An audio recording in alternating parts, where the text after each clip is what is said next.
राष्ट्रवादी काँग्रेस नेत्यांनी स्वतःची जनमानसातली प्रतिमा बदला, लोकांमध्ये जाऊन त्यांच्या समस्या समजून घ्या असे टोमणे मारत पवारांनी राष्ट्रवादीच्या टगेगिरी करणाऱ्या नेत्यांना कानपीस केली. विधानसभा निवडणुकीला सामोरे जाताना राष्ट्रवादीची प्रतिमा बदलायला हवी, विधानसभा निवडणुकीत जागा वाटपाचा फेरविचार आणि नवीन चेहरे द्यायला हवेत असं सांगत येणाऱ्या घडामोडीचे संकेत पवारांनी यावेळी दिले.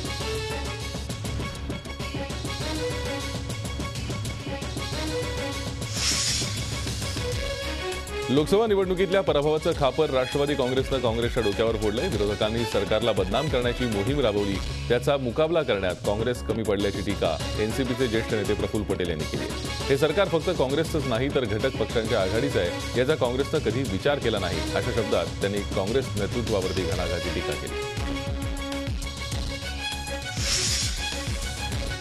एनसीपीचे नेते काँग्रेसवर हल्लाबोल करत असताना काँग्रेसचे नेतेही गप्प नाहीत. लोकसभा निवडणुकीत काँग्रेसच्या वाट्याला आलेल्या अपयशाविरोधात नारायण राणेंनी राष्ट्रवादी काँग्रेस विरुद्ध रणशिंग फुंकलंय. आलेलं अपयश हे राष्ट्रवादी काँग्रेसमुळेच आलं असं मत उद्योगमंत्री नारायण राणे यांनी मांडलंय. मागच्या वेळेपेक्षा आम्हाला जास्त जागा मिळाल्या पाहिजेत अशी मागणीही राणेंनी केली आहे.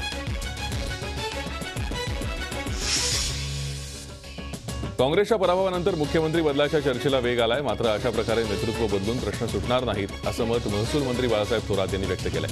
यूपीए सरकारच्या काळात देशातील सर्वसामान्यांसाठी चांगल्या योजना राबवल्या गेल्या, याशिवाय चांगली कामं देखील करण्यात आली.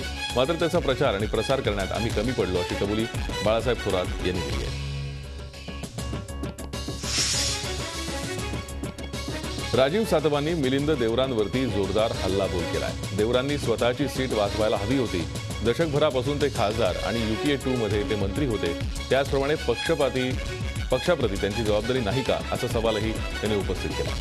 राहुल गांधींच्या सल्लागारांनी दिलेल्या चुकीच्या सल्ल्यामुळेच लोकसभा निवडणुकीत पराभव स्वीकारावा लागला होता असं म्हणत देवरांनी काँग्रेसला घरचा आहेर दिला होता.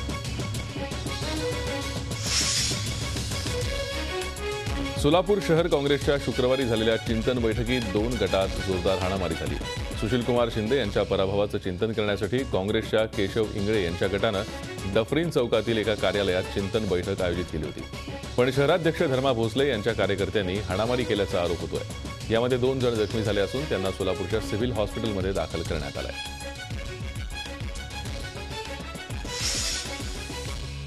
गेल्या 5 पंचवार्षिक निवडणुकात ज्या जागा शिवसेना किंवा भाजपलाही जिंकता आल्या नाहीत अशा जागांचं आता मूल्यमापन करून जागांची अदलाबदल येत्या विधानसभा निवडणुकीत करणं गरजेचं आहे असं मत विधानसभेचे विरोधी पक्षनेते एकनाथ खडसे यांनी व्यक्त केलंय. लोकसभा निवडणुकीत भाजपला अपेक्षेपेक्षा जास्त यश मिळालंय, त्यामुळे साहजिकच भाजपचा अधिक जागांवर हक्क आहे असंही ते यावेळी म्हणाले.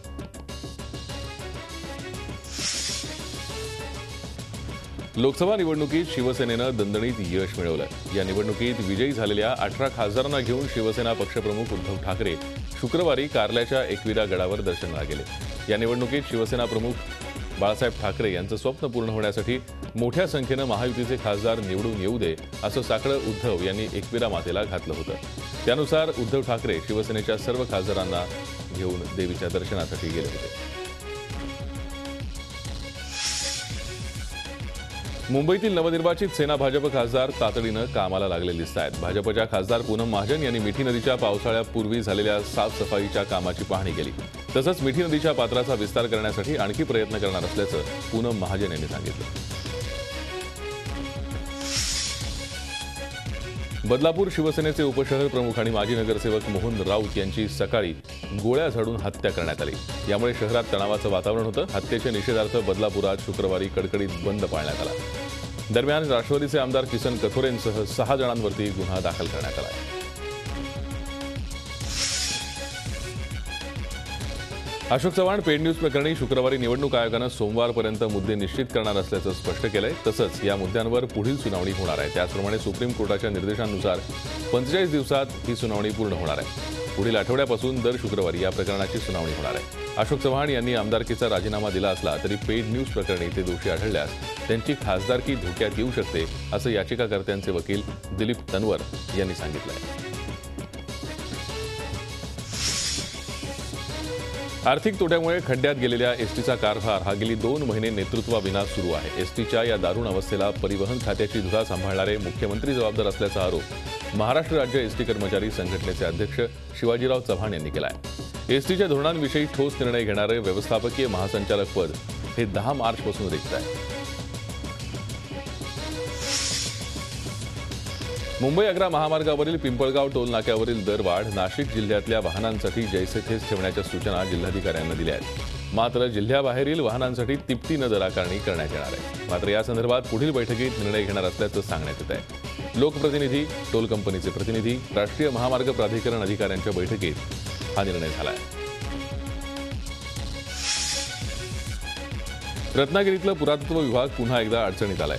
थिबा पॅलेसच्या आवारात असलेल्या कार्यालयात दुपारच्या वेळेस एकही अधिकारी कार्यालयात हजर नसल्याचा धक्कादायक प्रकार उघड झालाय। सध्या उन्हाळ्याच्या सुट्टीमुळे पर्यटकांची या ठिकाणी गर्दी असते, मात्र ऐन सुट्ट्यांच्या हंगामात पूर्ण ऑफिस रिकामं असल्याचं चित्र दिसतंय।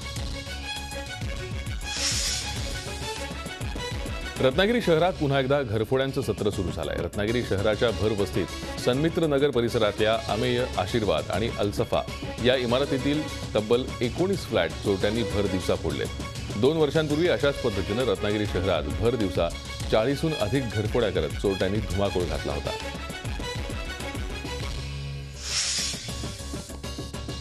मेडिक्लेम पॉलिसी क्लेम करण्यासाठी खोट्या सर्टिफिकेट बनवून देणाऱ्या डॉक्टरला वडाळा पोलिसांनी अटक केली आहे। अर्जुन राजपूत असं या डॉक्टरचं नाव आहे। त्यानं आतापर्यंत डझनभर लोकांना क्लेमसाठी खोटी प्रमाणपत्र दिल्याचं तपासात समोर आल्याचं पोलिसांनी सांगितलं। यामध्ये त्यानं इन्शुरन्स कंपनीची लाखोंची फसवणूक केल्याची माहिती समोर आली आहे।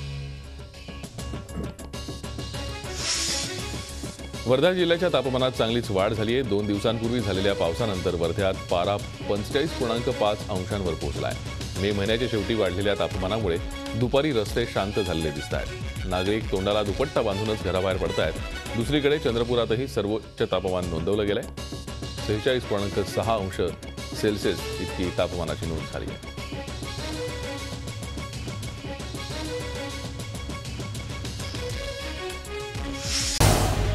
झी 24 तास रहा एक पाऊल पुढे।